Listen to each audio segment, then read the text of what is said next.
শুভেচ্ছা। আজকে আমাদের আলোচনার বিষয় 17 এবং 18 সেঞ্চুরি প্রোজ থেকে যে দ্বিতীয় যেই লেখাটা রয়েছে অফ দ্য ক্লাব সেটি। তো এটি মূলত লিখেছেন স্টিলি।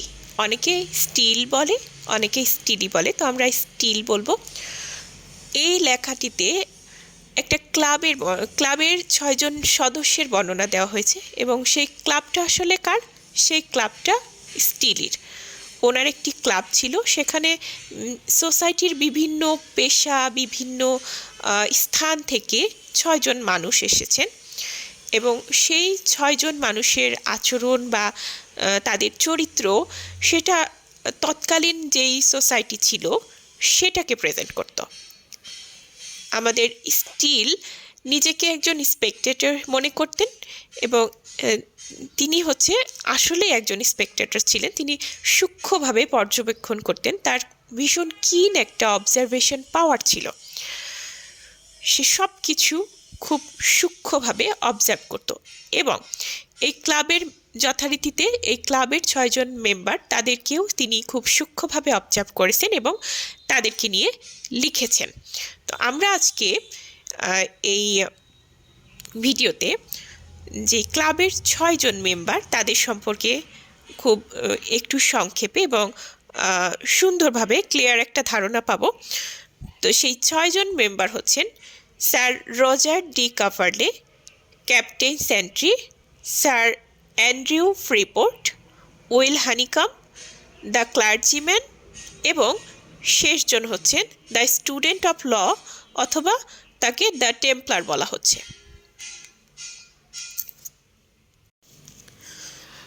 আজকে প্রথমেই যেই চরিত্রটা নিয়ে আলোচনা করব সেটা হচ্ছে স্যার রজার ডি কাভারলে। তিনি আসলেই একটা ইন্টারেস্টিং চরিত্র, বেশ তিনি খুবই ইউনিক আর কি। এই চরিত্রটা মানে আমরা সচরাচর যেসব চরিত্র দেখি, যেসব মানুষ দেখি, তাদের থেকে কিছুটা ভিন্ন। স্যার রজার ডি কাভারলে আসলে পৃথিবীর প্রচলিত প্রথায় খুবই বিরক্তি প্রকাশ করতেন এবং তিনি সবসময় আমাদের সোসাইটি, আমাদের কান্ট্রি, সোসাইটি সম্পর্কে বা আমাদের পৃথিবীতে বিভিন্ন ফল্ট খুঁজে বের করতেন পৃথিবীর। কিন্তু সে এরকম প্রকৃতির হলেও কোনো মানুষ কিন্তু তার প্রতি বিরক্ত প্রকাশ করতো না বা তার প্রতি বিরক্ত হতো না, কারণ তার একটা ইউনিক ক্যাপাসিটি ছিল যে সে মানুষকে সন্তুষ্ট করতে পারত।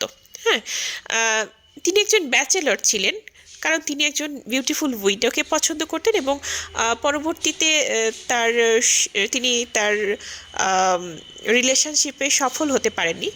সে কারণে এটা নিয়ে পরের ভিডিওতে কথা বলা যাবে। সম্ভবত his account of his disappointment in love শিরোনামে একটা লেখা রয়েছে, তো পরবর্তী ভিডিওতে আমরা সেটা পাবো ইনশাল্লাহ। যাই হোক, তিনি তার রিলেশনশিপে ব্যর্থ হয়ে খুবই ডিপ্রেসড ছিলেন মোটামুটি 1 বছরের মতো। তো তারপর সোসাইটির উচ্চ স্তরের মানুষদের সাথে তার যোগাযোগ ছিল, তার ওঠা বসা ছিল। রজারের বয়স 56, তো এই বয়সেও সে কিন্তু সুস্বাস্থ্যের অধিকারী। তার গ্রামে একটি বাড়ি এবং শহরে আরেকটি বাড়ি ছিল, মোট 2টি। তিনি তার সার্ভেন্টদের সঙ্গেও বেশ নমনীয় আচরণ করতেন এবং সর্বোপরি মানুষ তাকে পছন্দ করত তার যেই সুন্দর আচরণের জন্য আর কি।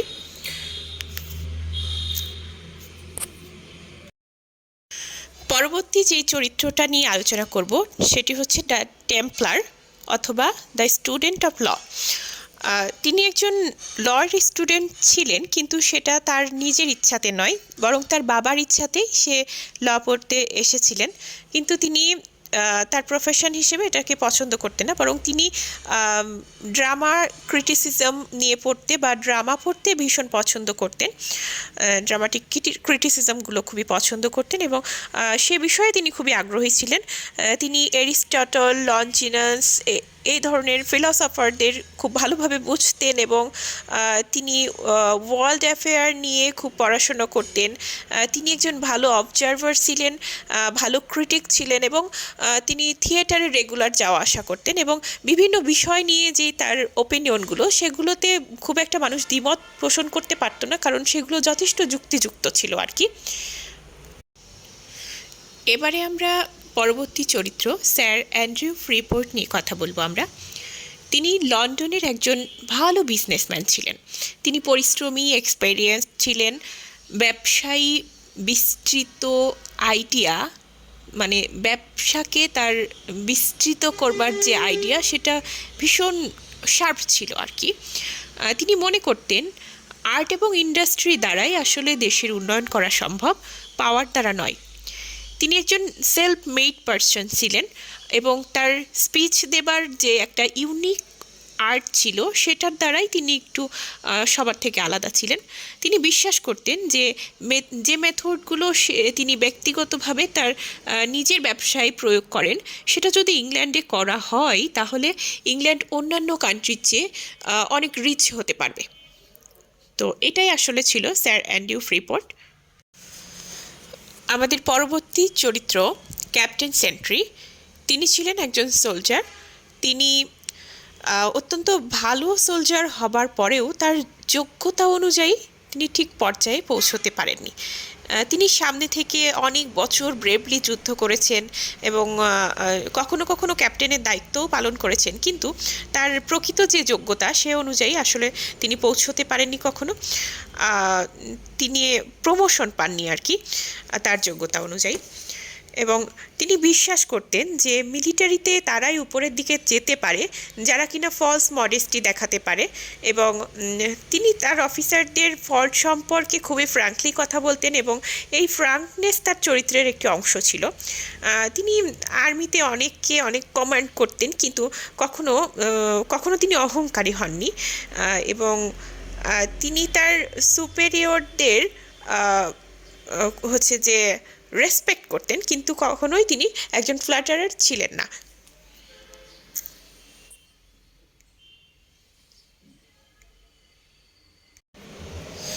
আমাদের পরবর্তী চরিত্র উইল হানিকম। যদিও তিনি একজন বৃদ্ধ ছিলেন, কিন্তু তার পোশাক এবং কথাবার্তায় তা একেবারেই বোঝা যেত না।